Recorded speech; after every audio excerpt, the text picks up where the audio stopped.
This session is Understanding the Perils of Our Power Grid Security with Chris Unton. Chris Unton is the practice lead for Utilicast Regulatory and Compliance Practice.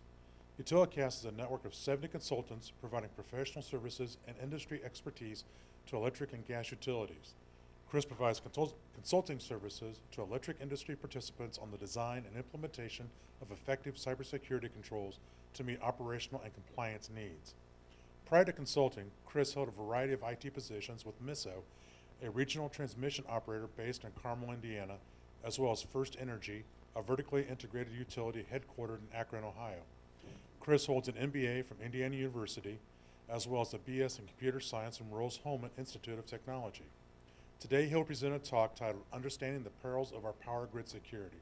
Now, please silence your electronic devices, but don't put them away. We hope to see you tweeting to the hashtag Dawn or Doom and posting to Facebook, Snapchat, Instagram, and whatever other social media you prefer. Please join me in welcoming Mr. Chris Unton.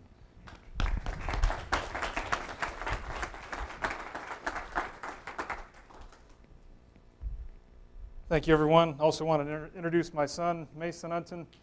Down in Indianapolis, we put him to work very early, so he's going to be working the slides here for me today.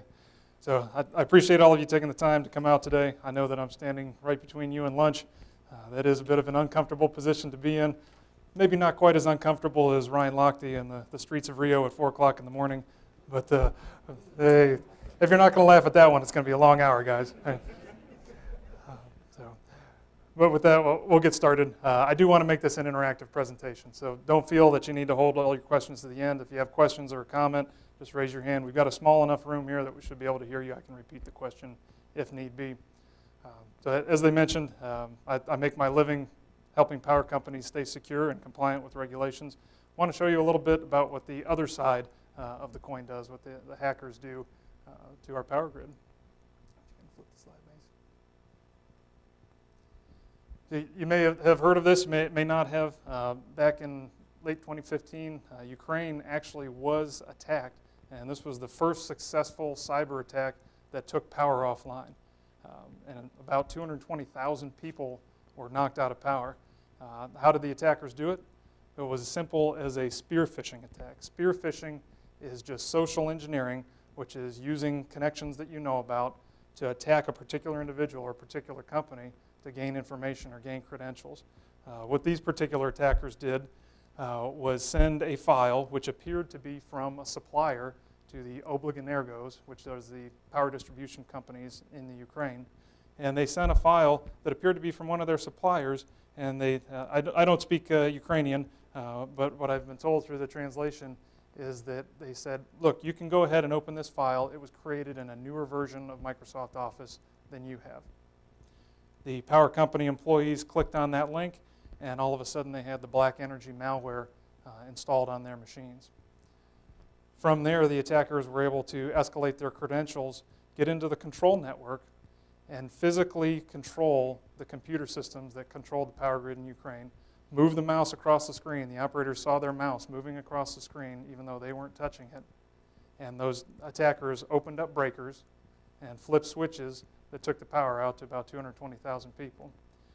Then, to add insult to injury, after they were done opening those breakers, they wiped the hard drives of the computers, and further, they did a denial of service attack on the call center. So they flooded the call center with phone calls so that the real customers couldn't call in and tell the utility where the power was out. So a very coordinated attack happened just last year. Now, this was the first instance where we know that a cyber attack has caused an electricity outage. So fortunately, with that particular attack, no actual physical equipment was damaged. So the power was able to come back on relatively quickly, hours to days. In this example here, and go ahead and play the video, Mason. We have the Idaho National Labs conducted a test back in 2007. They've got a pretty big lab here. You can see that they've got a generator here. And what they were able to do is remotely control the breakers on this particular generator to make this generator reconnect to the grid out of phase. So your 60 cycles per second power has a phase, three-phase power is what's used on the big lines. And when that generator started connecting in out of phase, it caused physical damage to the equipment. In this particular case, the equipment was more than just physically damaged, it was rendered inoperable. Certainly a bad day for that piece of equipment at the lab. Fortunately, that was a lab situation. Utilities were required after this particular issue. It's called the Aurora vulnerability. After the Aurora vulnerability, utilities were required to mitigate the effects of this particular issue.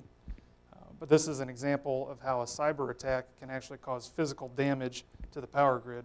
And when that physical damage occurs, it's not as simple as closing the breakers that the attackers open. You need to replace equipment, which can take a long time. Go ahead, Ms. So some questions to consider today. Again, interactive session. You may have your own questions as well. So we talked about a grid attack in Ukraine. We talked about a lab situation. How likely is our power grid in the United States to be attacked? Also, why is it possible to attack these systems? Why don't we just build a wall around the systems and not allow them to be connected up to the internet? We'll look at that here shortly. Further, there are rules. We talked about some of the rules to protect against the Aurora mitigation. There are other rules for cybersecurity for the grid. Are those rules enough? This is the area that I make my living in, is making sure that companies comply with those mandatory regulations. So do they go far enough to protect us from the hackers? And as we look forward, not just to current problems, but in the future, will we see technology advance to the point where it's rapidly advancing and we are not able to secure it quickly enough? And one final question to consider, should I ever click on that link again? Not if you're in the Ukraine and working at a power company is the answer. So just do be aware of which links you're clicking on. Hopefully won't scare you into never clicking on a link again, but be aware of what that source is and what machine that you're operating from. So I wanted to give you a little bit of background on the components that make up the power grid as well as the components that control them. Next clip, please. So first of all, we have power plants. These are the pieces of equipment that take a source fuel, whether that's coal or nuclear or wind or solar, and convert that source fuel into electricity. Those generating stations then connect up to substations, which step up the voltage to transmit the power across long distances, because many of these power plants are far away from residential communities. You don't want to deal with the pollution, don't want to deal with the noise, or if it's a nuclear facility, you want to make sure that you have some boundaries around that.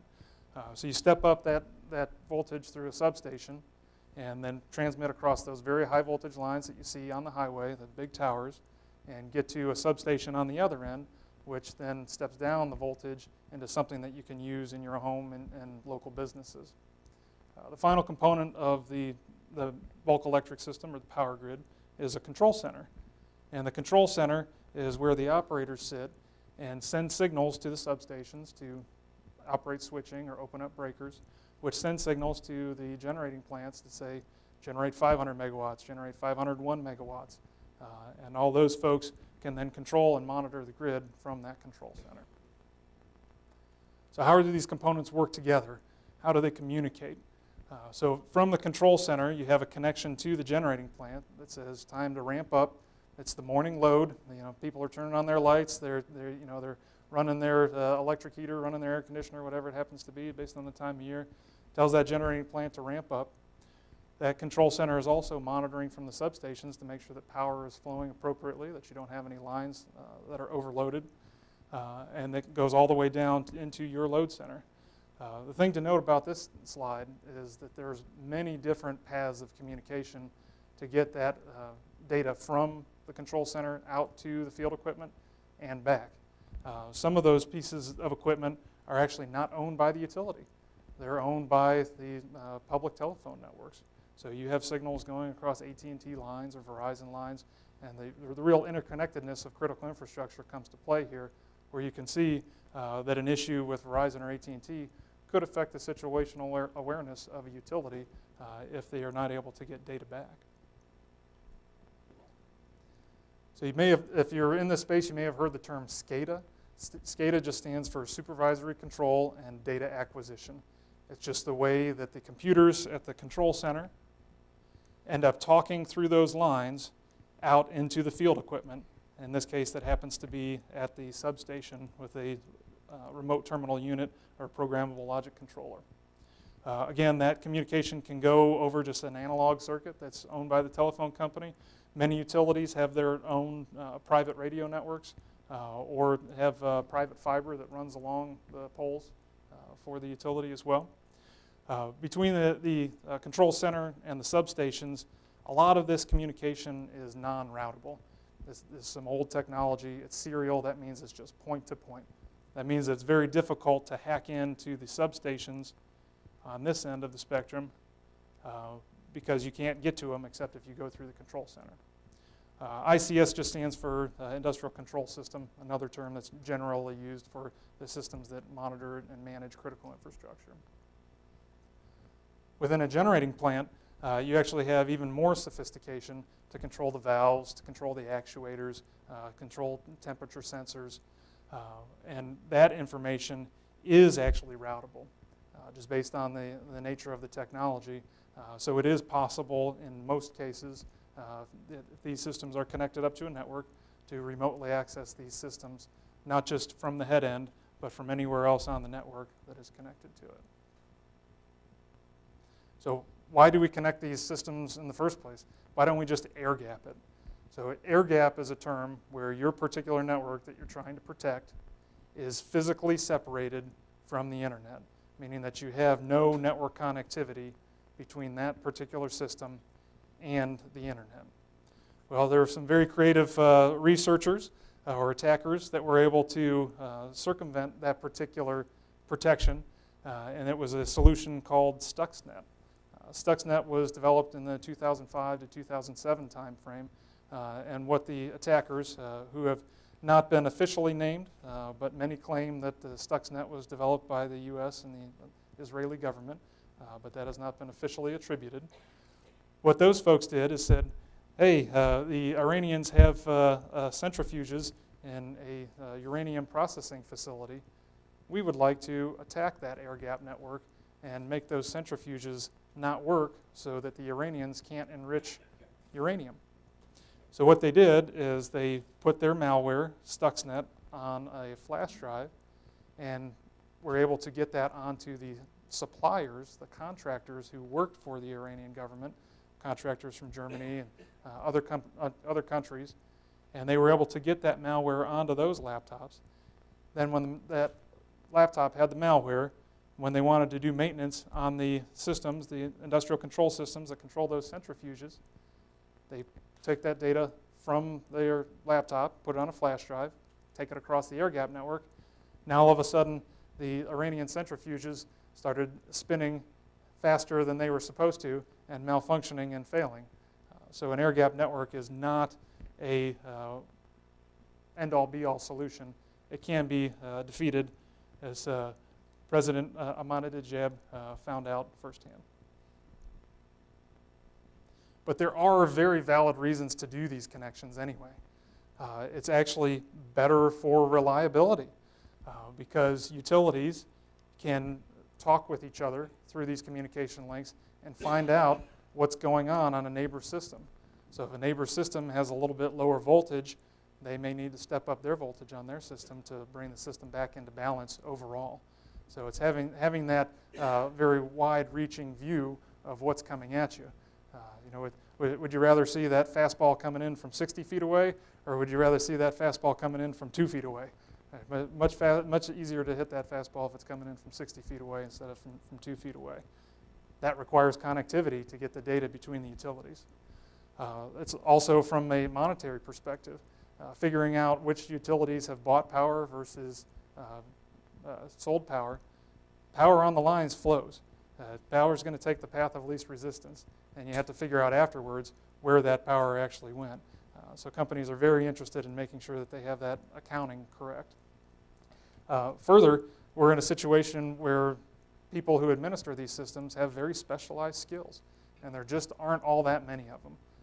So to be able to make sure that we have the quickest response to an issue that happens, say, in the middle of the night, you want to have remote access for the good guys to be able to get in and fix a problem when the system is down. If you don't have that connectivity, you may have somebody that has to drive in And when the power's out, and the power's out to a hospital, that's a situation that you want to resolve in seconds and minutes rather than hours. Finally, the connection into market systems.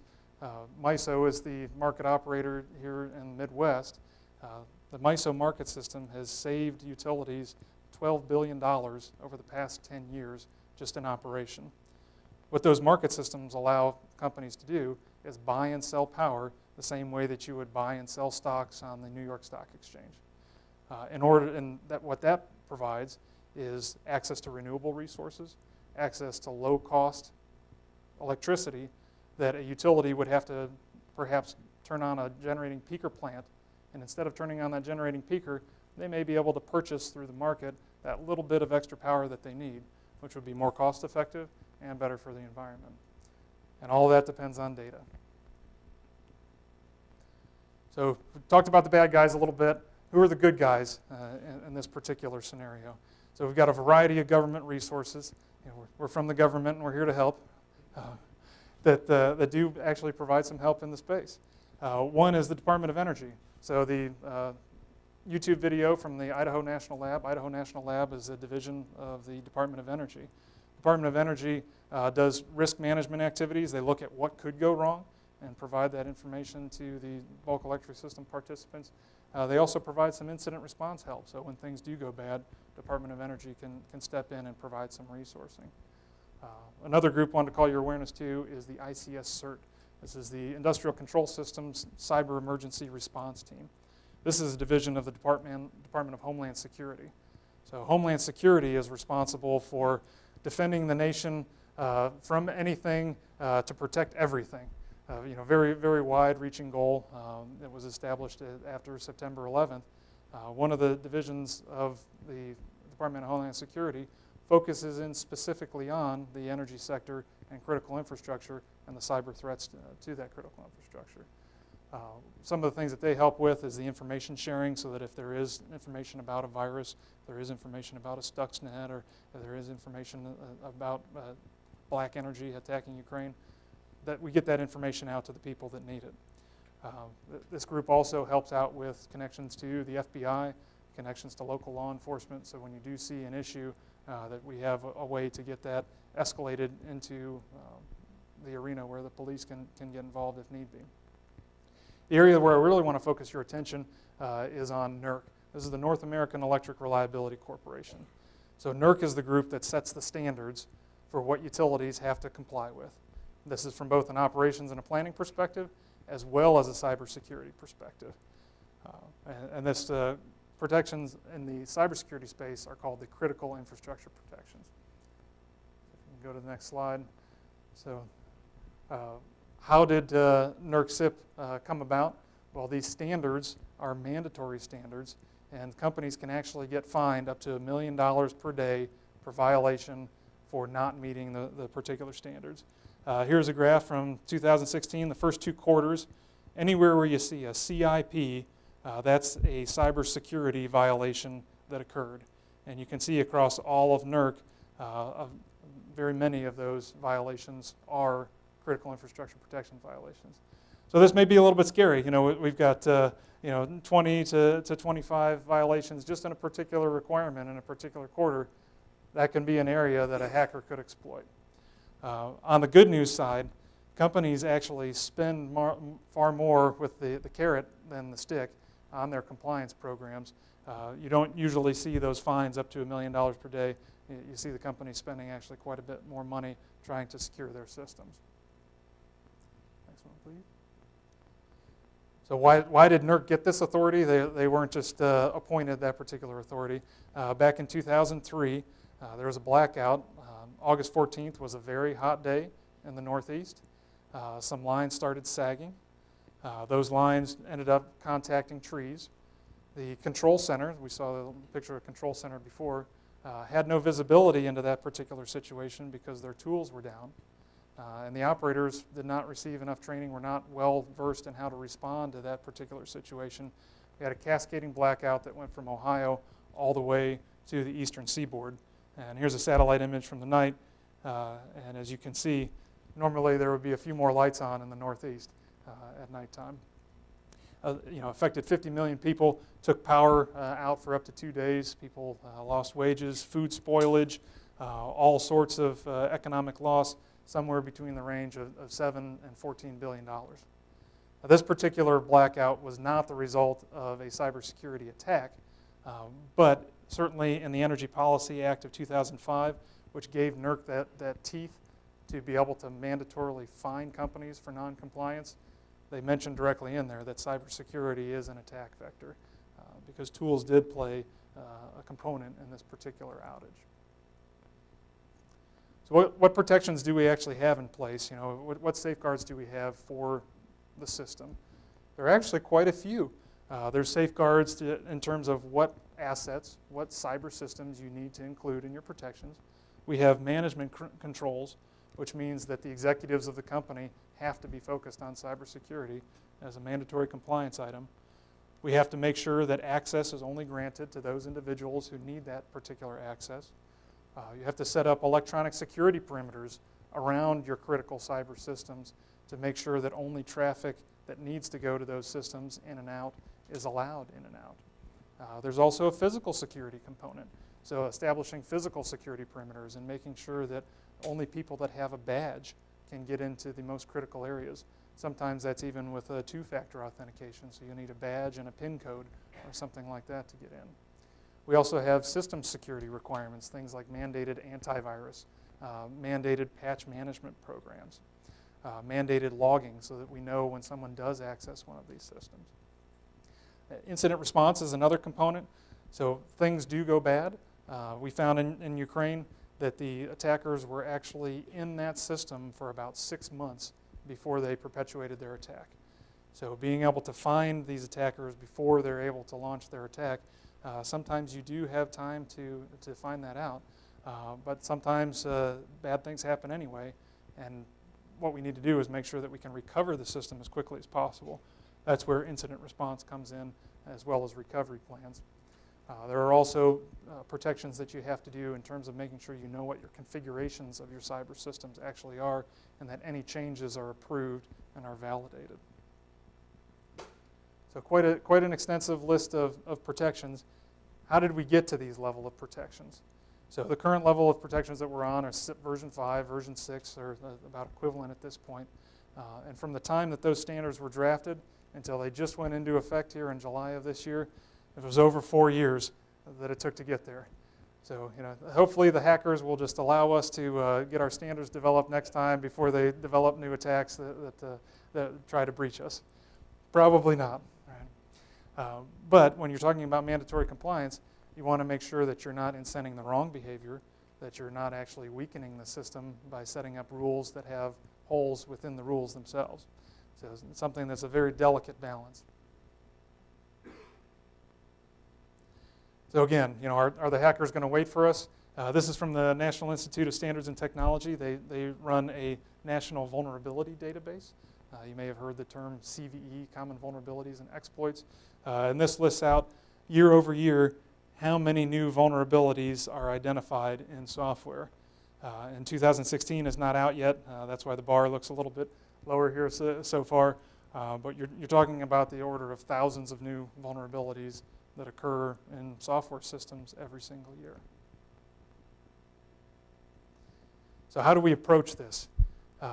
We have a mandatory compliance regime that provides some coverage, but does it provide all of the coverage that we need? That's one of the questions from earlier. So some utilities approach this that we fear the auditor more than the hacker. Why would that be? Well, you know that you're going to get an audit, and in the utility space, that audit occurs once every 3 years. Guaranteed to happen. You know that if you get bad results in that particular audit, that your management team is not going to be happy. Security is a risk. How do you quantify that risk? So far, no U.S. utilities have had a cyber attack that's resulted in a loss of load. So far, it's an unknown. Could be very bad, but has not happened with the degree of proof that you have with compliance. You also have this kind of divergence between what does it take to meet compliance and what does it take to meet security. So for compliance, it's all about proof. How do you know that something was done? And it can get down into the minutia. things like we talked about the physical security perimeters. Well, if you want to get somebody into that physical security perimeter that doesn't have a badge, you're allowed to do that as a visitor with an escort, but you have to make them sign a log. Well, what happens if they don't fill out that log properly? That's a compliance violation. How much of an impact on security is that? Probably not a very big impact on security, yet it is a violation of compliance and could result in a fine. So do companies spend their time working on that minutia, or do they spend their time working on patching their software so that they're not subject to those 6,000 new vulnerabilities that we've had this year? Some other things to consider when asking the question of, are we protected enough? Newark SIP has a limited scope. It's only looking at those, what we call the bulk electric system components. That's the big wires, the big iron of the power grid, the big generating plants, the big substations, and the big control centers. So the components of the distribution network that reach your house, not in scope. Yet those systems are connected back to the larger infrastructure, so presents a vulnerability or an attack vector. Also, the protections are limited to real-time impact. So real-time in our compliance terms is defined as within 15 minutes having an impact. Well, there are cyber systems at a coal-fired power plant that run the coal hopper to bring coal into the boiler. Those coal hoppers could store up to a day of coal. If so, no 15-minute impact on the power grid, so out of scope for protections. But definitely a cyber system that could be attacked and could be misused to create an outage. Also, when you look at the market system as a whole, the market system is about buying and selling power. It's not the front-end component of those bids and offers is not related to the reliable delivery of power, and so therefore they're out of scope. Also a weakness in our regime. But as a utility executive, the cybersecurity risk certainly gets a lot of headlines, shows up in the Wall Street Journal, shows up in the New York Times, but that's not the only risk that utilities have to deal with. They have a finite amount of resources, and they have to defend against physical attack. There was an attack at the Metcalf substation just a few years ago. It was out near San Jose, California, where snipers were able to shoot through transformers and allow the oil to run out of those transformers such that they overheated and malfunctioned.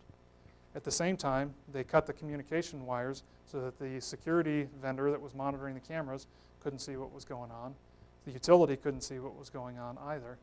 And Silicon Valley was actually one distribution feeder away from going down. Eventually the cops were called because a neighbor heard the gunfire, and the cops arrived, unfortunately, just after the attackers left. But their physical attacks are real and are certainly another attack vector. Electromagnetic pulse.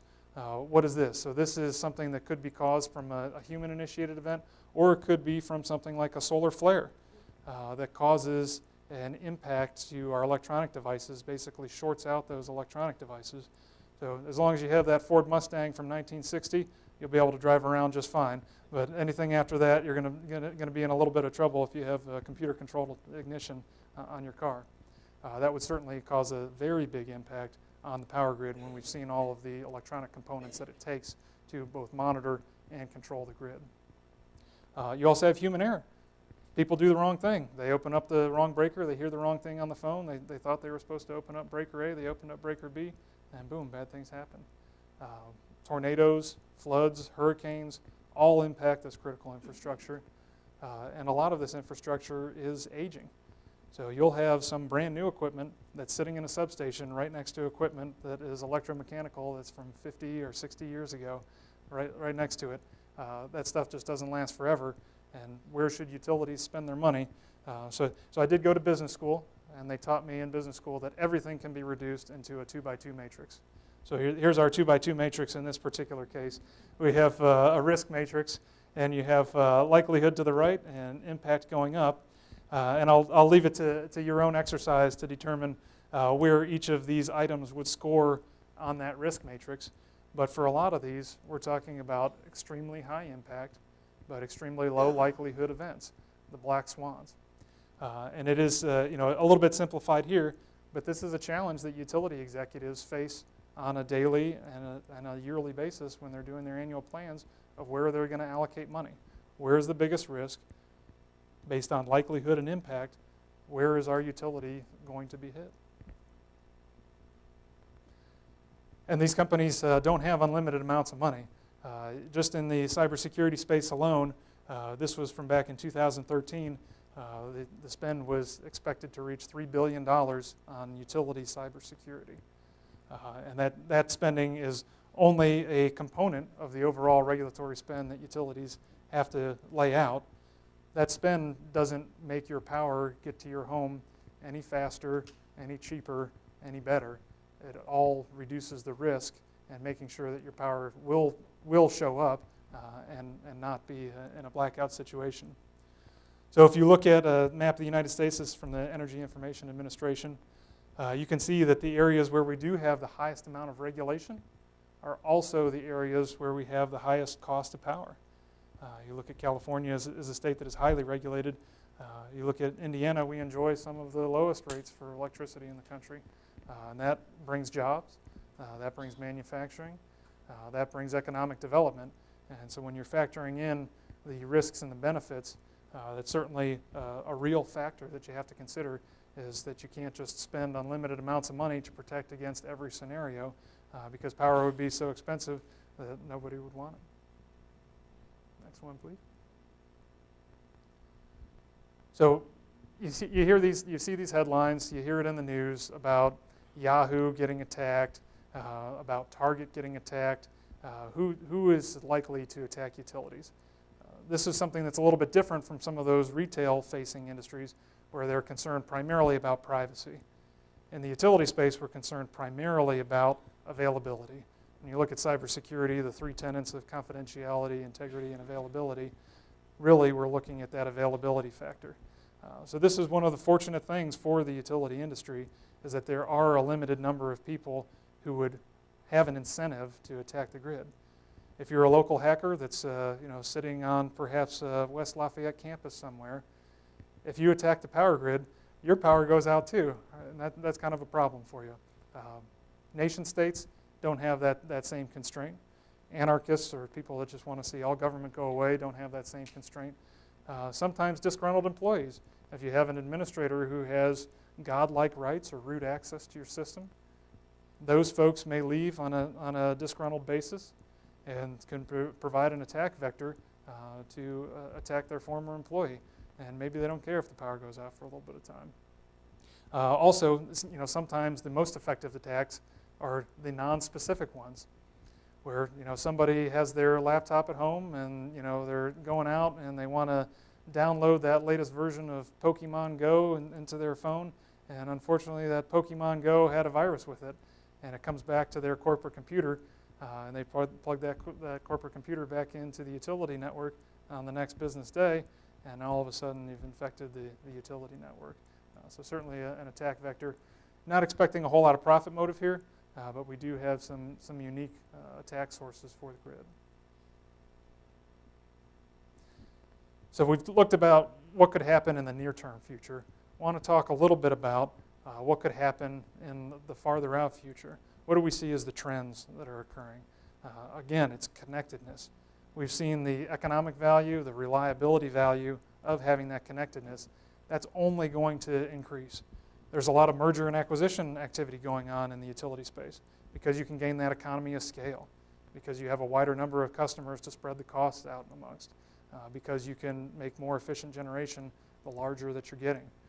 So those mergers and acquisitions result in companies needing to communicate over longer distances to control centers that are further away. You need to communicate to other control centers. You need to communicate to your market. In the Midwest, we've enjoyed a market for a dozen years. In other areas of the country, electricity markets are just standing up. The Mid-South has just stood up an electricity market in the past few years. In California and the West Coast, that electricity market is just developing right now. Those all require connectivity. They all require data. In addition, when you're looking at the retail space, you have advanced metering infrastructure. We haven't seen as much of that in Indiana, but in other areas of the country where the price of power is higher, you see these smart meters where they allow you to look at how much power your dishwasher is using, how much power your refrigerator is using, how much power that air conditioner is using, and be able to cycle that equipment when you need to reduce your load.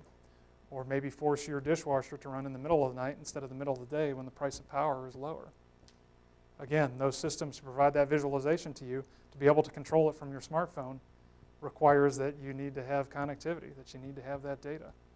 You know, smart home is exploding on its own.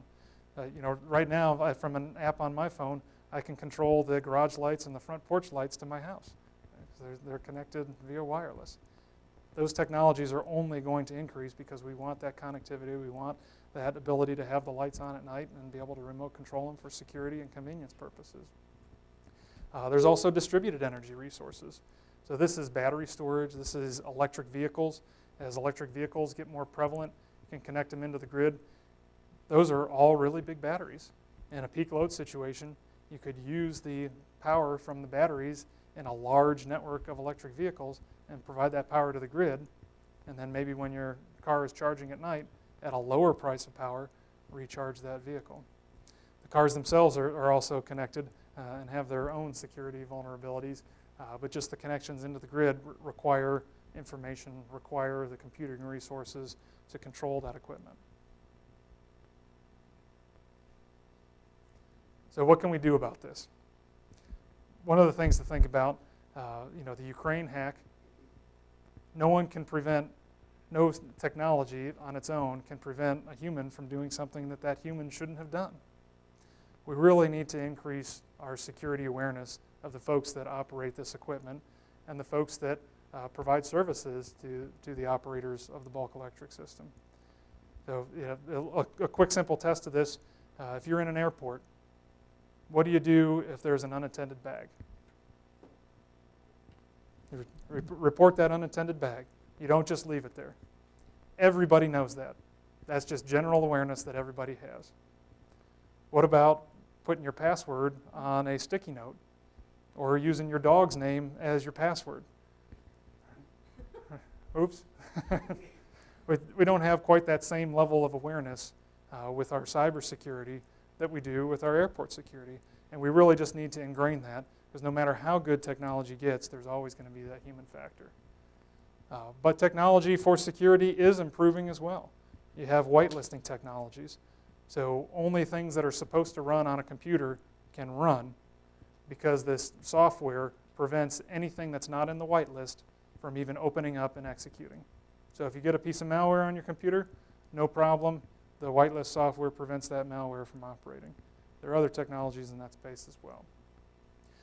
I think no matter what happens, we really need to focus on shortening that cyber kill chain and providing a quicker incident response. So again, the attackers of these various systems have been in our systems for years and months, collecting reconnaissance, collecting information, figuring out what the best way to attack us is. If you can shorten that time to detection and detect them before they perpetuate their attack, we have saved the power grid from going out. Also, if bad things do happen, the shorter that incident response time is, the more quickly that the power is going to return to service. Give me just a couple. Microgrids. So right now our system is dependent upon generation that's in faraway locations from reaching to our load centers. The microgrid idea is to have that generation be much more closely located with the load that it serves. And it may just be a citywide phenomenon. You can buy a generator for your home. They're only a couple $100 to buy a generator. So that's an option that you can use, and then your power will stay on. But the counterpoint to that is, okay, your power stayed on and all of your neighbors' power went out. Do you have room in your house for 500 people to come hang out because you got power and they don't? Also, when you look at this connectivity of the microgrids, even if you're not directly pulling power all the time, you likely have a cyber connection to be able to transfer power from your microgrid to other areas, or to be able, as a backstop, to pull power from the main grid when you need it. So I would open it up to the audience at this point. What other questions do you have? What other solutions do you think are out there for the future of our power grid security? So that attack that was launched in the Ukraine, if that had been launched against the U.S., do they have a measurable chance of success with an attack like that? So NERC, that's a very good question. So NERC actually produced a white paper on could the Ukrainian attack actually happen in the United States and what protections and controls do we have. There's a couple of factors that make us in a better position than Ukraine. You're never invincible, but here's a couple of factors that make us better off. Number one, the security software, the software that we run is usually licensed in the United States, which means that we can patch it, and in fact we're required to patch it, so some of those vulnerabilities don't exist. Further, when that malware got on the system, the attackers were able to escalate their privileges to the control network. They were able to use a virtual private network connection to get from the business network into the control network in Ukraine.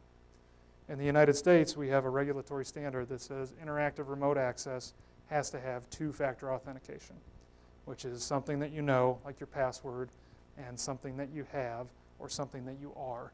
So maybe you have a token, an RSA token that provides a random number that is your second factor of authentication.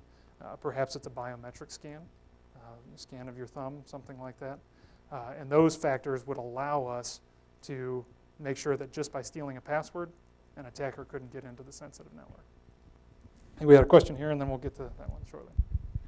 So I was in New Jersey during Hurricane Sandy, and it took a week for me to get my power back, and my partner took 11 days, and certain people in Far Rockaway took over a year. I was also in New Jersey during that big blackout, and because one of my neighbors happened to know somebody in the power company, we got power back within a few hours. So I wonder if you could comment on how much flexibility power companies have and how they plan for recovery of these big outages. So there are physical limitations on recovery where you can't bring too much load on at a given time. You also look at what's called the cranking path, the black start path. So one little known fact is that generating plants themselves actually take a lot of power to start up before they can produce power onto the grid. And you really have to keep that supply and demand in perfect balance. That 60 hertz, that 60 cycles a second of power really has to be in balance. So you can only bring load on a little bit at a time as you ramp those generators up to serve it. So I can't comment on the specifics of the New Jersey distribution network, but I do know that generally utilities look for how do we get the most number of customers back on as quickly as possible. They not only have an ethical interest in that, they have an economic incentive to get as many people back on as possible. But you bring up a very good point in that when you're talking about Hurricane Sandy and you're talking about physical damage to the bulk electric system, it takes time to repair that equipment. These transformers are $1 million a piece or more. They're very heavy, and there's actually a spares list that utilities maintain so that they know if a particular transformer is taken out, where other ones like it that work will be located so that they can bring that particular transformer to the area of need. In the Northeast Blackout, August 14, 2003, the system is designed to fail safe. So it means the power goes out in such a way that it doesn't damage the underlying infrastructure. And so that's why we were able to get the power back on as quickly as we did, because there was no physical damage to the grid. It was just a cascading outage. A question, or a comment and a question. The microgrid shown, it's fantastic. It's about $7,000 installed, but I highly recommend getting one. The question being, I work for an appliance manufacturer, and we're starting to bring on connected appliances. So are our competitors. And you know, these are rather large loads, 5,000 watts, ovens, dryers, you know, water heaters. You know, as we connect all these things, and as Apple HomeKit and Google Weave try to get us all to play the same game, could there be an attack vector? And I think you were starting to allude to it, where we're the problem, we all get taken over and things start coming on, going off. How protected are we at the next level? We've theorized a lot about this, but you got our back, or? And the answer to that, of course, is no. Right? The protections for the bulk electric system for the power grid are just for that. They're to protect the grid.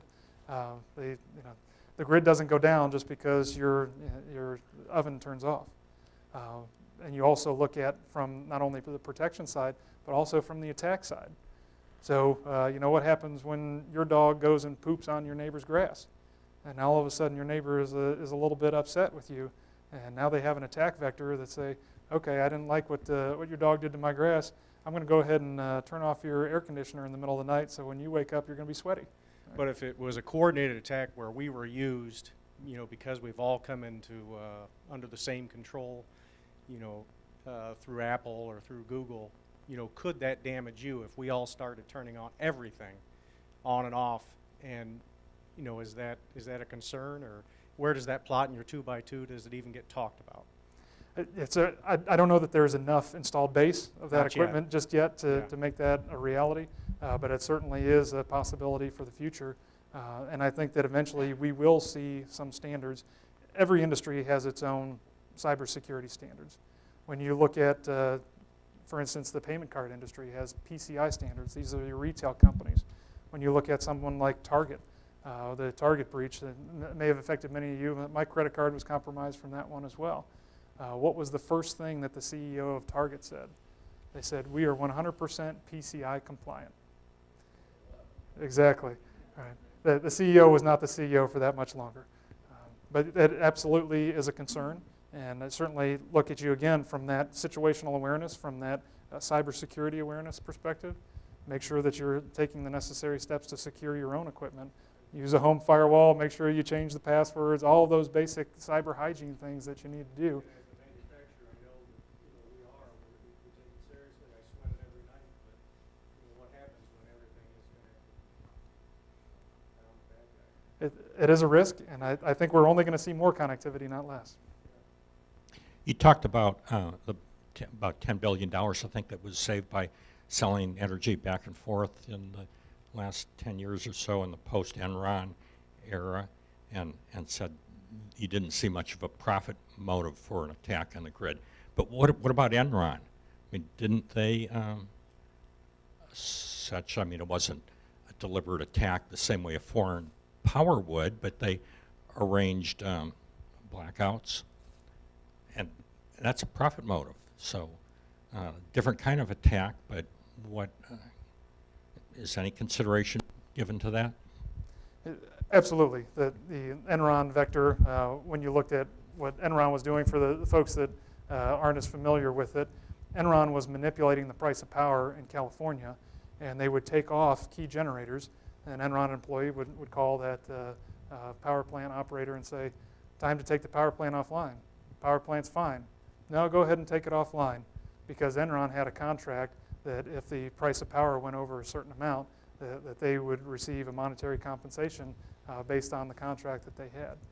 So there certainly is a profit motive from gaming the market system. As we saw on the slides, these protections do not apply to market systems, and that is a weakness. But when you're looking at the reliability of the bulk electric system, Enron doesn't want their power to go out either. So that's kind of the distinguishing factor between a market system attack and an attack that would say a nation state might use that was looking to do economic harm to the entire United States. So you mentioned that no power company has been brought down as a result of a cyber attack. What evidence or what documentation do we have that other nation states or anarchists have been doing reconnaissance research for some period of time? And can you quantify that in some number or over a period of time? So I couldn't quantify a number for you. Any system that's connected to the internet at this point is going to be attacked. If you want to see what happens there, instead of attaching your computer behind a firewall to the internet, take an unpatched Windows server and just throw it right on the internet and see how long it takes for that server to get compromised. Because there are trolls and bots that are out there on the internet that are just looking for those vulnerabilities.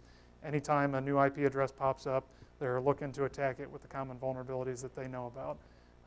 So now the question is, how many of those particular attacks are specific to the energy sector?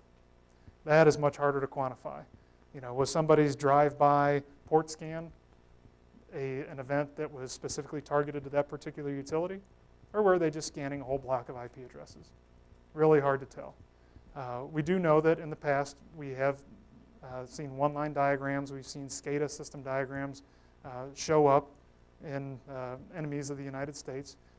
They've showed up in Afghanistan. That our attackers have looked at these schematics. What they've done with them, we haven't seen the results yet. You had stated, or you had a bullet up there that said that compliance usually is a ceiling, not a floor for utility companies, and with the understanding that there's thousands of new vulnerabilities discovered each year, how much of a wiggle room is there on the ceiling, I guess, of the compliance? Yeah, I truly advocate that compliance is the floor of your security program, and you really should not stop there. Then when you start talking about anything above compliance, anything that's above mandatory, then you're really getting into that risk management discussion. So some of the best companies have made very efficient use of spend and have provided much better protections than other companies that have spent a whole lot of money but have left the back door open. So it really is about looking at that risk management perspective. Where are we likely to get attacked? If there are 100 open doors, you really have that. You have to have that process discipline, that kind of Six Sigma style process discipline, to make sure that all 100 of those 100 doors are closed. And you do that from a risk management perspective to say, all right, this set of doors we're going to block 80% of the attacks with. And then the next set of doors we're going to make sure that 90% get blocked. And eventually you layer up enough protections that it becomes not impossible, but to such a degree of difficulty that a hacker will go somewhere else that's an easier target. So absolutely, our company and I personally recommend you look at compliance as that floor and not as the stopping point or the ceiling.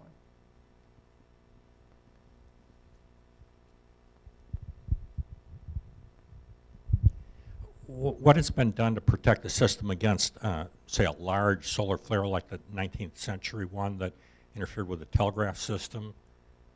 It's very, very difficult. So when you look at like a Faraday cage, if you go out and I have a friend that used to build data centers.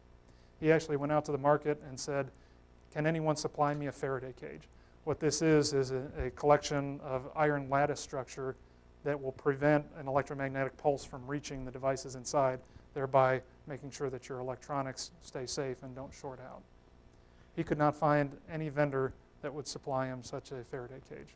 Well, I'd heard, the fear that something like that could burn out most of the transformers in the United States, and that we just don't have replacements for large numbers of transformers, and it could take years to recover from that. Depending on which transformers were affected, and it's all about where is the grid most vulnerable. There is a limited supply, and again, there is that spares list that utilities maintain because there is such a limited supply. So if you look at critical points along the infrastructure, there's actually another set of standards that's specifically around physical security of those very most critical substations, because if they do get impacted, it could be a very negative outcome. One final point there is you look at NORAD out in Colorado. They moved out of the mountain years ago, and now they are actually moving equipment back into the mountain because you have a natural protection against an electromagnetic pulse attack. So is the answer. Now, I was talking about most of the transformers, which would require a very broad pulse over the whole world. But I kind of got the impression that was like maybe a once in 150 or 200 year event that has never happened since we've had widespread electricity, but did interfere with the telegraph system and caused problems then. So a spares list isn't going to help unless you have millions of spares. Yes. That's just something that's considered. It's not going to happen in our lifetime, so we're not going to address it, or. So that would be a black swan event, which would be an extremely high impact, extremely low probability event. Well, not as extremely as, say, a giant asteroid, but once in 100 years. That's. Yeah, and that is not my field, so I couldn't give you the probability associated with it. Mm-hmm. But that is, when you go back to that 2x2 matrix and where do you spend your money? How much money do you spend on a black swan type of event that has very high impact, very low probability. If you're interested in that space, would recommend the book by Malcolm Gladwell to look at those black swan events and what we should do about them.